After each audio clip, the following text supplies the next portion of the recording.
Pemirsa, skandal minyak mentah Pertamina membongkar adanya dugaan praktik Pertamax oplosan di Pertamina Patraniaga. Akibatnya, masyarakat pun dirugikan karena membeli Pertamax oplosan dengan harga non-subsidi.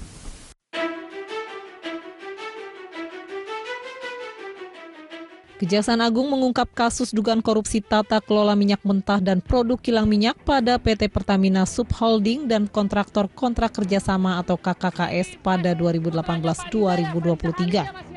Kasus yang merugikan negara sekitar 193,7 triliun rupiah ini melibatkan sejumlah petinggi anak usaha Pertamina yang telah ditetapkan sebagai tersangka. Parahnya, salah satu modus yang digunakan para tersangka antara lain dengan melakukan pengoplosan bahan bakar minyak atau BBM, di mana salah satu tersangka yakni RS melakukan pembelian minyak bumi dengan kualitas RON 90 atau setara Pertalite yang kemudian diolah kembali di depo dan dijual kembali dengan tipe RON 92 atau sebagai Pertamax.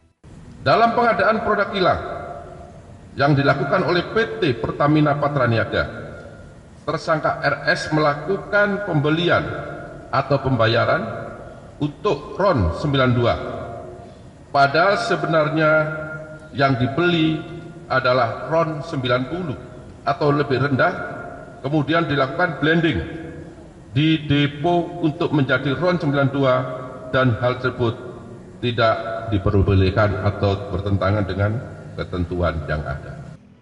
Dengan modus pengoplosan Pertalite lalu dijual sebagai Pertamax dinilai sangat merugikan masyarakat yang sudah mematuhi aturan membeli BBM tanpa subsidi, namun ternyata dengan kualitas BBM subsidi alias Pertalite. Pertalite ini kan BBM yang diberikan kompensasi oleh negara, diberikan kompensasi cukup besar oleh pemerintah, sama dengan subsidi. Jadi ternyata Pertalite ini dicuri lalu kemudian dioplos menjadi Pertamax, dijual dengan harga yang lebih mahal. Ini pertama tentu akan merugikan negara, keuangan negara karena angka subsidi atau angka kompensasi Pertalite yang besar. Lalu kemudian merugikan masyarakat, kenapa Pertalite lalu dioplos lagi menjadi Pertamax. Nah, ini juga menjadi satu hal yang sangat merugikan masyarakat yang harusnya menerima BBM dengan kualitas Pertamax yang lebih bagus. Ternyata ini adalah hasil pengoplosan dari Pertalite berdasarkan temuan daripada kejaksaan. Dugaan kecurangan yang mengoplos Pertalite menjadi Pertamax dinilai sebagai salah satu pelanggaran kewenangan yang harus diusut tuntas. Mendesak pihak aparat penegak hukum dalam hal ini kejaksaan untuk mengusut tuntas karena tindakan ini dilakukan oleh seorang pejabat publik di badan usaha milik negara yang kita banggakan melakukan tindakan ilegal. Supaya ini menjadi presiden yang baik, kita meminta aparat penegak hukum juga mencari pihak-pihak lain yang terlibat. Tidak mungkin Direktur Utama Pertamina Patraniaga melakukan tindakan ilegal ini secara sendiri.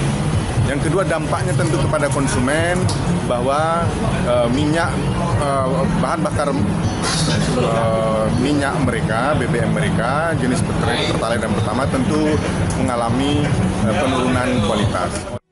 Kasus ini seolah membuka buruknya tata kelola minyak mentah, khususnya dalam hal transparansi dan akuntabilitas dalam proses pengadaan migas oleh Pertamina. Terlebih bagi masyarakat yang selama ini selalu berkorban dengan membeli BBM non-subsidi. Tim Liputan melaporkan.